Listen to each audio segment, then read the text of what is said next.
Welcome to the Fast Leader Podcast, where we uncover the leadership life hacks that help you to experience breakout performance faster and rocket to success. And now, here's your host, customer and employee engagement expert and certified emotional intelligence practitioner, Jim Rimbach. Need a powerful and entertaining way to ignite your next conference, retreat, or team building session? My keynotes don't include magic, but they do have the power to help your attendees take a leap forward by putting emotional intelligence into their employee engagement, and customer-centric leadership practices. So bring the infotainment creativity of the Fast Leader Show to your next event, and I'll help your attendees get over the hump now. Go to beyondmorale.com/speaking to learn more. Okay, Fast Leader Legion, today I'm thrilled to share with you today's guest because he has had success impacting the customer experience and has defied common practices. Paul Maskill was born and raised in Goodrich, Michigan with his older sister, Nicole. Both his parents worked. His father owned his own hardware floor business, and his mother was in financial services. Starting at the age of 14, working at the local country club washing dishes at the golf course, Paul worked his way up to a bag boy. Living a somewhat normal childhood, Paul fulfilled his boyhood sports dream to attend the University of Michigan. After graduating with a finance degree in hand, Paul set out to climb the corporate ladder in Chicago all the way to the top. Not long into his career in corporate America, the buzz of a finance job in the big city lost its luster, and Paul was looking for more. Sitting in a cubicle for 10 to 12 hours a day while staring at spreadsheets and building someone else's business was not Paul's idea of living a dream, so he quit. After taking 2 months to travel around South America, Paul decided to relocate to Raleigh, North Carolina, and start a career that was rewarding. In 2011, Paul invested in his first Teach, Grow, Achieve franchise, combining his business experience with passion for sports. TGA makes golf and tennis more accessible to students ages 3 to 15 through on-campus after-school programs, summer camps, parent-child events, and more. Over the next 4.5 years, Paul grew his business to 4 franchises, impacting 1,000 plus kids each year. At the end of 2015, Paul was ready to make his next move. He sold his 4 franchises for over 6 times his initial investment and 3 times the net profit. Soon after, Paul was hired by the franchisor to be in charge of business development. Based on his business experience and ability to grow a business to over 40 employees and $400,000 in revenue in 4 years, Paul now works with current franchise owners to help build their businesses into an organization with people, processes, and systems in place so that the businesses can thrive without relying on the owner. He also works with all prospective franchise owners on putting together their business plan while evaluating all of the moving parts of the business and their geographic area. Paul currently resides in Holly Springs, North Carolina, with his wife Angela and their new baby daughter Amelia. Paul Maskill, are you ready to help us get over the hump? Wow, I am ready as ever, Jim. Super excited to be here. Well, I'm glad you're here. And, I've given our listeners a little bit about you, but can you tell us what your current passion is so that we can get to know you even better? Yeah, so my current passion really is business, entrepreneurship, impacting people, which is one of the reasons why I still stayed with TJ even after selling the business. I just really believed in the impact we can make on a local community. When you help other people get where they want to go, I think it's going to help you get where you want to go. So, along with those, hanging out with the family, playing golf, playing tennis, playing basketball, that's really where my passions are today. Well, it's interesting, and one of the reasons I wanted you on the show is because there's a couple things that stood out to me. First of all, when you start thinking about, becoming an entrepreneur and owning your own business, I mean, everybody kind of has this dream of that. And a lot of people, are trying to find ways in order to be able to do that. So even, you and I met through the podcasting scene. And when you think about podcasts, and the ones that are the most popular are about entrepreneurialism. And so you actually had gone the opposite direction. You became an entrepreneur, but you are now not an entrepreneur. Maybe kind of, but how did you do that? And why did you do that? Yeah. So, when I decided to sell my 4 franchises, it really was just timing, the right person at the right time at the right price. I wasn't necessarily actively looking to sell it, but if the right price came along, I'm a believer of what Warren Buffett says: buy low, sell high, and the right price came along, and that really allowed me to do pretty much anything I wanted at that time. So I was looking at starting another business, a consultant, business coach, one of those things, taking my experience and helping others. And lo and behold, I was able to get that opportunity with TGA. And I'd had a ton of experience, obviously, with TGA on a business level and having the success. So I really had the opportunity to take what I was able to do and now really impact. I kind of look at it as I'm able to impact even more kids because I'm impacting all these businesses that serve kids. So I'm still working for an entrepreneurial type business. Our headquarters team is less than 10. So we're still very, front facing, really entrepreneurial, forward thinking, always looking to innovate. And I do have a vested interest in the success of the TGA franchises going forward. So that is, in my opinion, still sort of entrepreneurial, but like you said, I did kind of step back. Now I'm technically working for somebody else, but that is not to deter my entrepreneurial passion and enthusiasm, because I do have actually do run an e-commerce store on the side as well. So yeah, I saw it as a great opportunity to take what I've done and impact others, and continue to fill my passion around sports, people, and building businesses. Now, there's another thing that stood out to me, of course, is even when and I'm sure this is why you're probably working with and even as you said, now have an equity stake within the company as a whole. So your passion is really more than just having your own business. And so that's for was me a little bit hard to understand, is that it wasn't the fact of owning your own business that was really the underlying passion. It was more so in the growth and impacting and making a bigger impact. Would that be a fair assessment? Yeah, I would say that's a fair assessment. I mean, when you have a passion for whatever business you're working in, it just makes it that much easier to get to success because you're driven, you want to make an impact, you want to succeed. Not everybody, I mean, even if you look at people that, say the first 10 people that were working for Facebook, they weren't Mark Zuckerberg, but they probably still had a pretty good passion for it and still probably had a pretty good outcome. So there's probably, being an entrepreneur, being your own boss might not be for everybody, but it's okay to be the wingman of an entrepreneur and, help them get to where they want to go, because every entrepreneur needs people and needs to surround themselves with successful people to get to where they want to go. And usually when they do that, they also have some sort of vested interest in the outcome of the business. I think that's a great point. I mean, for me, I always say that I'm not the person who necessarily has to be the one who has the spotlight shining upon them. And really, even when you start talking about the format of the Fast Leader Show, one of the reasons I'm doing the Fast Leader Show is to put the spotlight on other folks. And I get to do that, and I get to learn so much and about their stories and the things that they've had to overcome and gain different perspective. And to me, it's just been a valuable growth experience. And and for whatever may come, of that, in regards coming back to me, it's because I am, like you were saying, focusing on others, and that's my primary objective and where I get passion. Now, another thing that we actually look at as far as passion is concerned on the show are leadership quotes. And I should just really start just saying quotes in general, because when you start thinking about, quotes that impact us, they really help us lead ourselves and others better most often. But is there a quote or two that, kind of helps you get up in the morning and be energized? Can you share that with us? Yeah. So, I mean, like you said, there's tons of quotes. And if you're on social media and Twitter and Instagram, you're reading quotes all day. But one thing that I kind of built our businesses around and really built the customer experience and the employee experience, because both those groups of people are so integral in the success of any business, would be do the little things and big things will happen. So no matter what the task is, if you focus on the little details, you are going to set yourself apart from pretty much everybody else. Most businesses are pretty much a commodity at this point. So everybody, whatever you're selling, there's probably 100 other people selling the same thing or very similar. So what are you going to do to set you apart? And it's those little things, whether it's your customer service, taking care of your employees, showing appreciation, anything and everything. Just take that little bit extra time to do something a little bit quicker, a little bit better, a little bit more well thought out, and you will get to where you want to go. So that was really what I kind of preached to our employees. And that's really what I led by example with as well is, if a customer called, call them back right away, email them back right away. It's actually pretty amazing when you do that, what low expectation most customers have, because when you do that, they're like, wow, thank you so much for calling me back, within 24 hours. So, I probably learned that from my dad originally when he would go out to estimates to people's houses to take a look at their hardwood floors. He would show up and they just said, thanks for showing up. The 3 other people we called didn't even show up. So, I think doing the little things and big things will happen would have to be my leadership quote. Well, I'm glad you shared that, because that was also one of the other reasons that I wanted you on the show, is because you were able to have success with these franchises that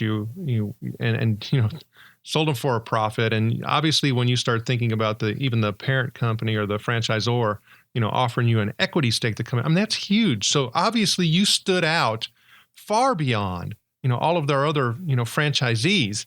And when you start thinking about the little things, there's often little things that can make massive impacts.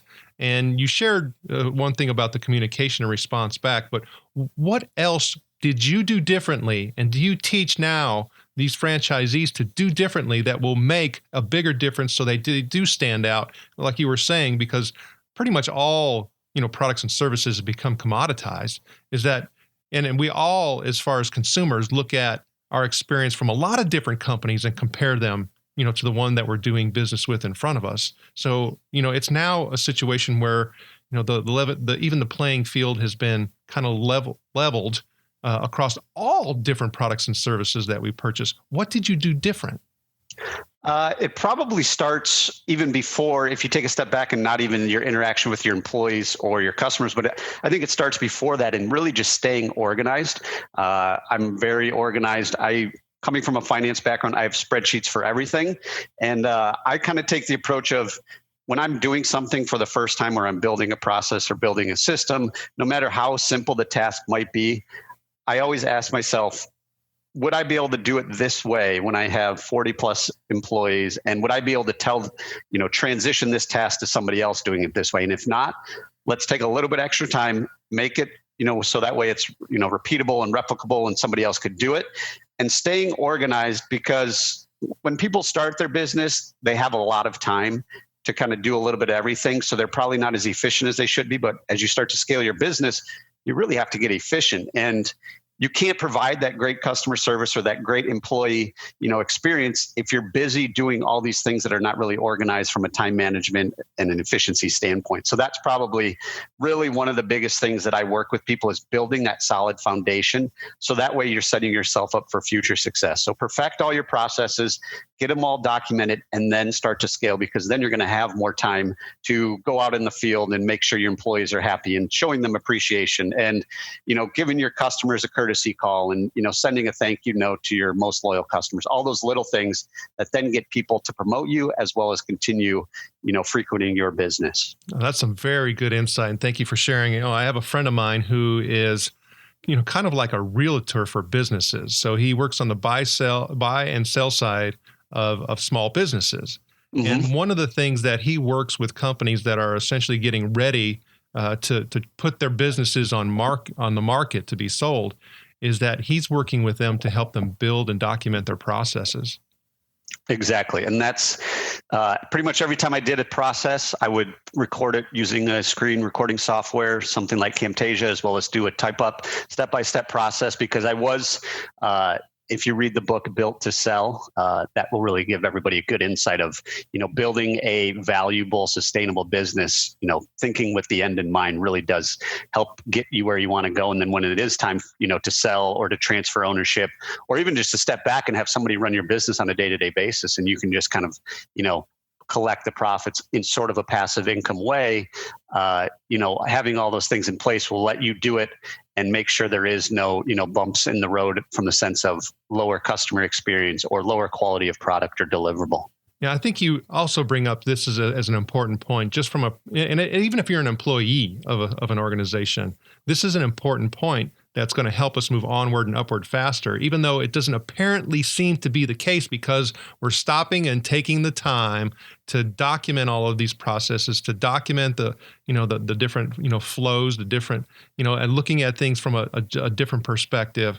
But in the long run, and that's what we talk about a lot on the Fast Leader Show, in the long run, you're going to move onward and upward faster if you have that foundation and those things in place. Exactly. That's spot on. So when you start thinking about, getting to the point that you are now, I mean, you talked about, going to the University in Michigan, and it was a sports dream. And now you're living and doing sports kind of, through TGA and the work that you're doing there. But there's had to be humps along the way where you've learned a lot of lessons. Is there a story that you can share with us on one you've had to get over the hump? Yeah, so I think it would probably be when I was leading TGA And at the time, we probably had about 25 part-time coaches out there, delivering our product and service and getting kids excited about golf and tennis.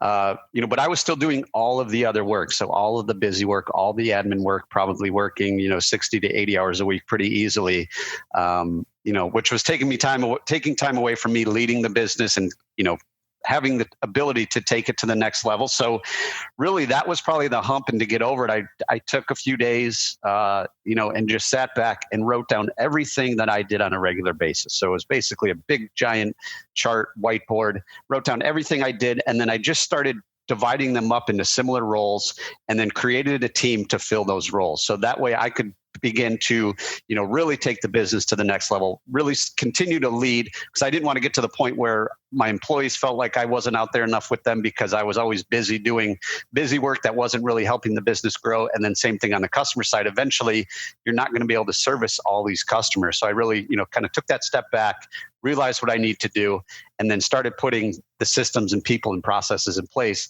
so that way we could take our business to the next level. Okay, so that's interesting and somewhat scary for a ton of folks. Because when you start talking about doing that and turning over that responsibility to other people, how did you get over the fact that you still needed to control those things? How did you release that power? Yeah, so it does take a little bit of work, because like you said, when you start your own business, you want to do everything your way, and you think that is the only way. So the way I got over it was, one, finding the right people that I knew I could trust. But then it really goes back to those systems and processes. And I was try to be as detail oriented as possible so that there was no way that they could do this process some other way. Like there was no cracks that they could veer off and then all of a sudden, why did you do it this way? Well, you didn't tell me that I needed to do it like that. So it really took the time to be very detail oriented and then provide them the support, training, and leadership that they need to succeed. So meeting with them, on a regular basis, showing appreciation, sending them messages, and just checking in on them to make sure they don't have any questions and letting them know that it's okay to make mistakes. I wouldn't have got to where I was if I didn't make mistakes. I think that's the only way you do get to where you want to go, is making mistakes, learning from it, and improving. And if you get on the same playing field and same mindset with them, that they're not nervous, they're not worried about making a mistake, because they know that, we'll figure it out together and we'll improve the process along the way. Delegating that first task is probably the toughest, but once you do it and you see it work, you feel like a proud parent or something. So it's like, that aha moment that all of a sudden I can do this, they can do this. They've perfected that task. Well, let's give them another one and give them some time to learn it and let them digest it. The beautiful thing about if you're creating some sort of training videos or training library, that they can learn it at their own pace. They can pause, rewind, and really do what's best for them. So, once you do the first one and get success, then it's kind of like the floodgates open and it's a whole new world.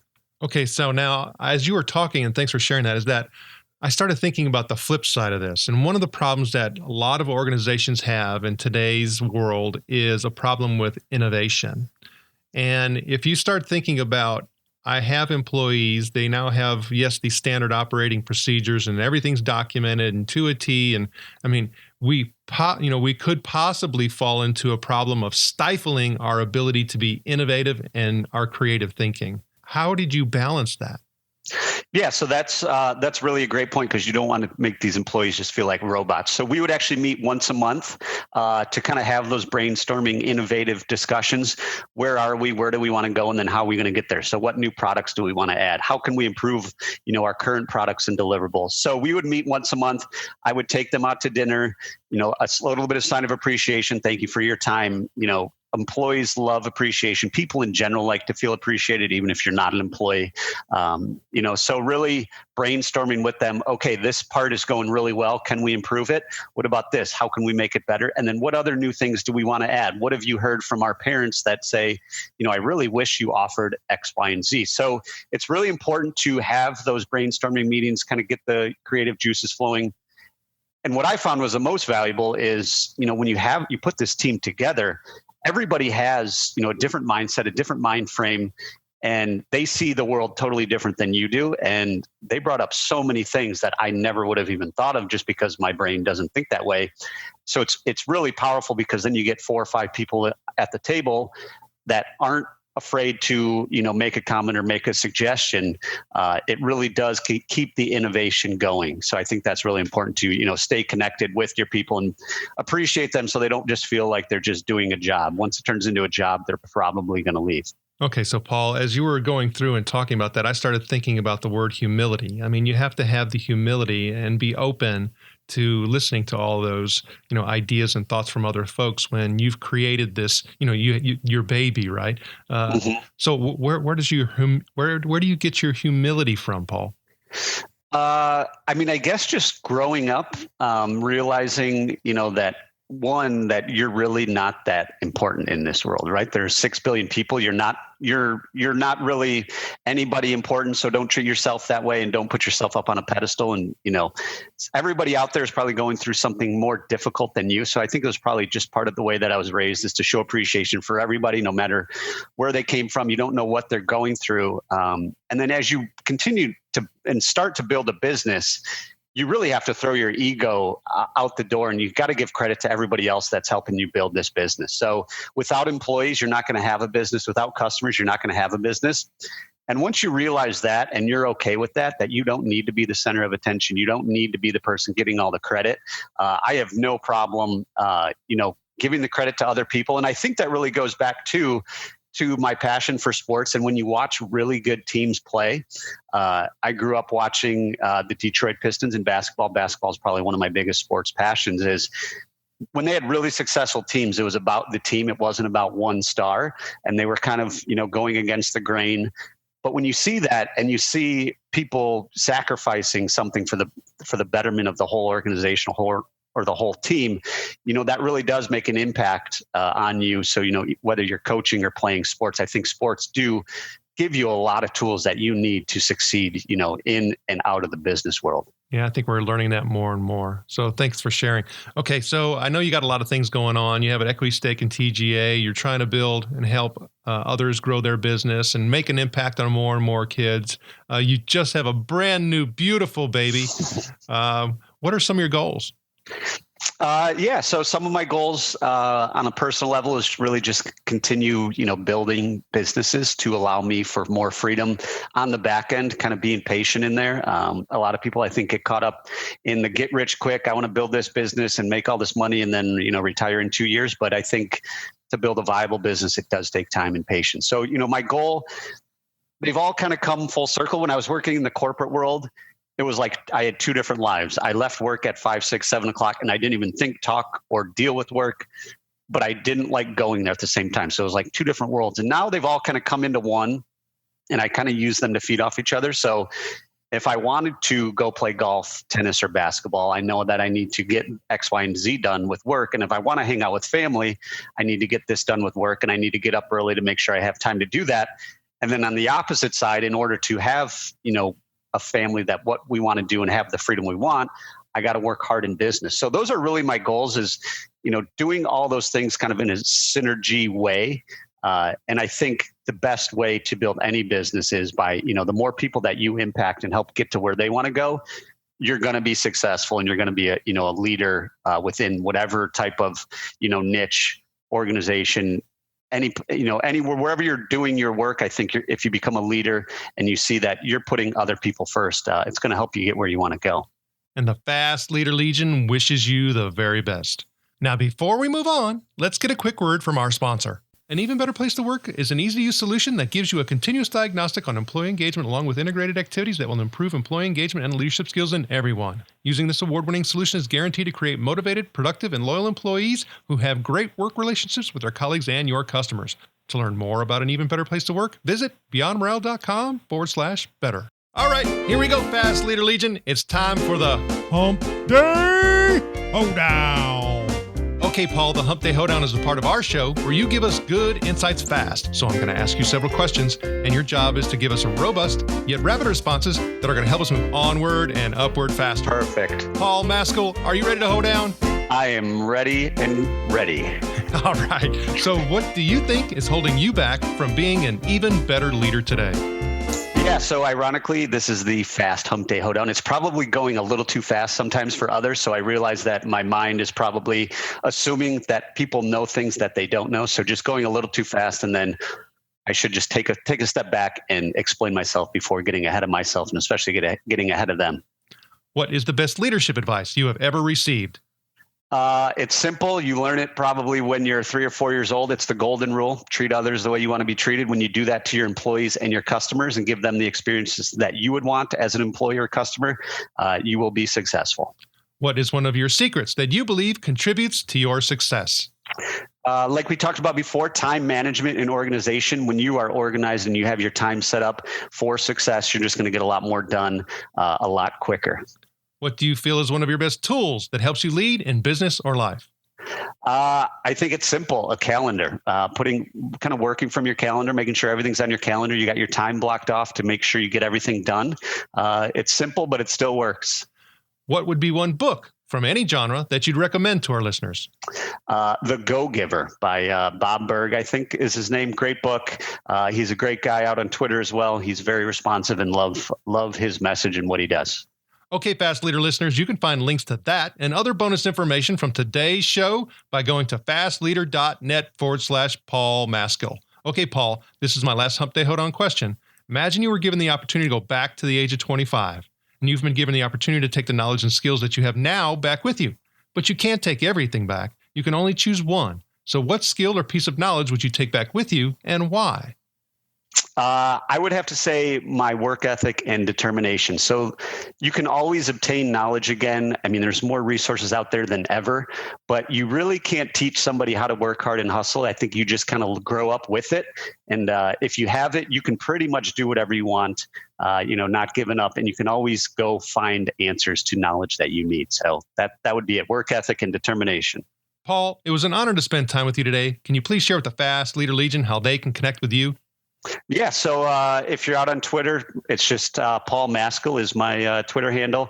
You can always send me an email. I'll respond to your email personally, pmaskill@playtga.com. And if you are interested in any sort of TGA information opportunity, just head over to franchisetga.com/fast. So that's a landing page, welcome page just for your listeners. You can schedule a call with me if you want to talk about anything. It doesn't even have to be TGA. There's a little survey there to see if a franchise might be right for you, and more information on TGA in general and what we're trying to do. Paul Maskill, thank you for sharing your knowledge and wisdom. The Fast Leader Legion honors you and thanks you for helping us get over the hump. Thank you for joining me on the Fast Leader Show today. For recaps, links from every show, special offers, and access to download and subscribe, if you haven't already, head on over to fastleader.net so we can help you move onward and upward faster.